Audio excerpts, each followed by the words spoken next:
Hi, welcome to another episode of Attempted Podcast by Vijay Sri Radhakrishnan. So, today's video is somewhat similar to the first video we had. So, it is about this unnamed feeling we all have. So, I would like to start out by asking a question.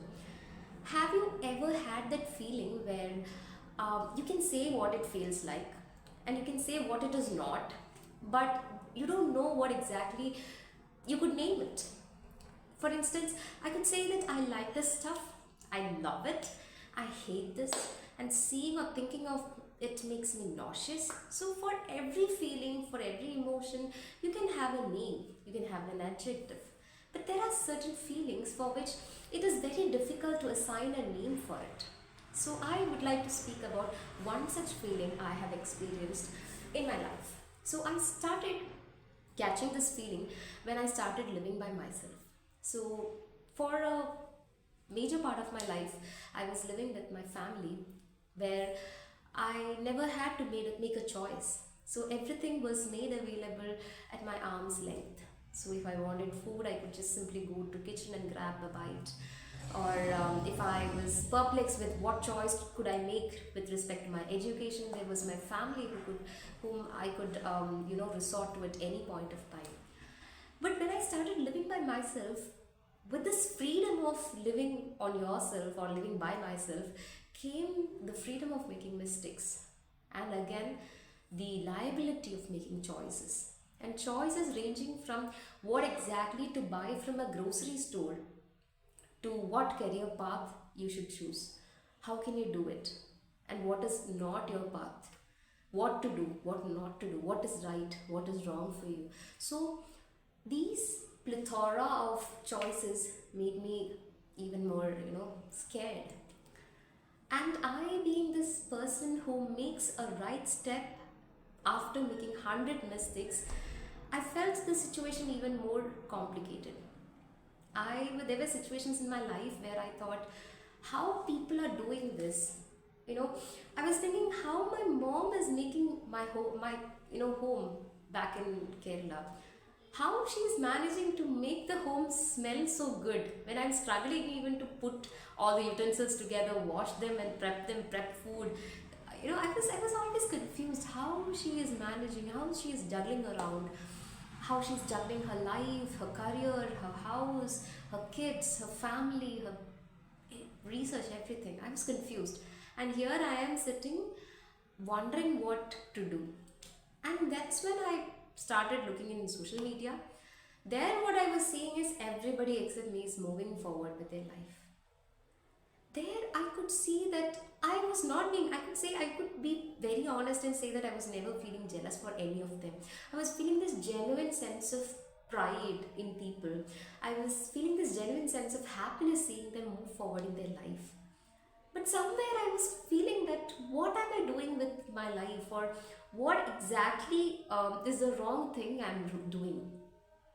I was feeling as if, in a crowded market you're standing and the entire crowd is moving. People are going to buy things, shopkeepers are bargaining, everything is happening around you, but you are standing still. So I was having this kind of a feeling. And that's when I came across this word called fear of missing out, or FOMO. So it was an accidental discovery. I was watching a web series called Little Things, and that's when this name came up, FOMO. So I understood that this unnamed feeling I had, I knew that I could see that this is what I'm feeling. I'm feeling perplexed, I'm feeling scared, I'm feeling confused. But I know that it is not jealousy, it is not venge, it is not anger. But what exactly it is? It is basically the fear of missing out. I was feeling as if the crowd is moving, my peer group is moving, my family members are moving forward with their life in one way or the other, and here I am sitting, missing out on things, missing out on deadlines of life. So I would like to talk about FOMO. Is FOMO, or fear of missing out on things, a good feeling or a bad feeling? In our lives, everything is based on comparison. If we don't have a comparison, we can't move forward. If we don't have a benchmark of what a better situation looks like or an ideal situation looks like, there is no point in moving forward. We'll be stuck forever. Even civilizations move or evolve on this ground. But when this becomes a problem is when this particular fear element comes in. Missing out is fine, but when this fear of missing out comes, the whole situation becomes complicated. I am an avid follower of Huberman's Lab and Huberman podcasts. So there is one podcast by Huberman, Andrew Huberman, where he discusses about the emotion of fear or the feeling of fear. He mentions that fear is an emotion which involves your body and even your thoughts and emotions. So fear is particularly this kind of feeling which can alter your body mechanisms as well as your thought process. And it has this elements of both anxiety and stress. For example, if you're seeing a snake, you get anxious, you get stressed, and above that comes fear. You get anxious as to what am I going to do? What if I'm not able to run away from the snake? You're stressed because what if I get bitten and what if no one comes to my rescue? So fear comes with anxiety and stress. And when I felt that I'm missing on the bus, or when I'm running behind everyone, or when I'm feeling that everybody is moving forward and I'm just sitting there idle, I was getting this fear element. I was getting anxiety as to what exactly is happening with me. I was getting stressed as to what exactly is wrong with me. And the worst part of fear element or fear as an emotion is that when you start getting fear, you restrain from doing the better thing. For example, when I felt that, when I got this feeling that I have lost the bus, I'll give an anecdote. This is my life, so I can just point out several examples out of that. So, I completed my education by the age of 27, and at that point of time, I reached that pinnacle of educational qualifications one could achieve in that age. That was glory on one part, but that left me with a situation where I don't have a work experience. I don't know how an office functions like. I don't know how it feels to, work Monday to Friday and how it feels to have that salary credited on your account. Most times I would have this fellowship, scholarship, and I'll be moving forward with that. So I was left with no experience, and after 27, with all my degrees, when I started to look out for career, I was competing with the young people, or basically the grads people and the postgrad people.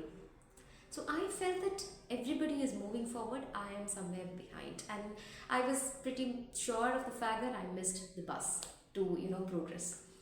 And this I think that the algorithm of Instagram is somewhat toward it, wherein I think your thoughts even get captured in Instagram. Whenever I open this app, I see this particular quote by Sylvia Plath which says that the biggest fear I have is that what if I end up being this educated, qualified, useless person. So this was my thought, and that's where I got stuck. That's where I was pretty sure that yes, I missed this bus. And what I did was I got convinced, and I was looking for facts to reiterate my emotion that I missed the bus and I was not doing what ought to be done. And it took me a while. This was a glut, and it took me a while to move from that glut, to convince myself that everybody has their own pace with life and everybody has their own ways to do things with life or with career, whatever it may be. The pace is different, the way you do is different. Either you can just go and crack an exam, or maybe you can just complete your graduation and you go for an exam and you crack it. And some people have a different route wherein they invest on themselves, they learn, they fall, they get up again, they fall, they go with their life. Similar with the life choices. There are people who know how to, have that balance with life. But there are certain people who struggle to get that balance. But that is that natural learning curve which everybody, be it A or B, has to have. So it took me a while to learn this. So, my friends, my family were of great help in making me realize that this particular pace and ways of doing thing is really a matter. or it matters in choices. So I would like to say that fear is a good emotion, fear of missing out is a good emotion, and fear can prop up only when you need to adapt yourself with that situation. Otherwise, it will be best if you have a narrative of yourself, of your own, and make your life story a unique one, a beautiful one, rather than having this feeling and being glut in a small place. So, this is a very small thing which I wanted to share.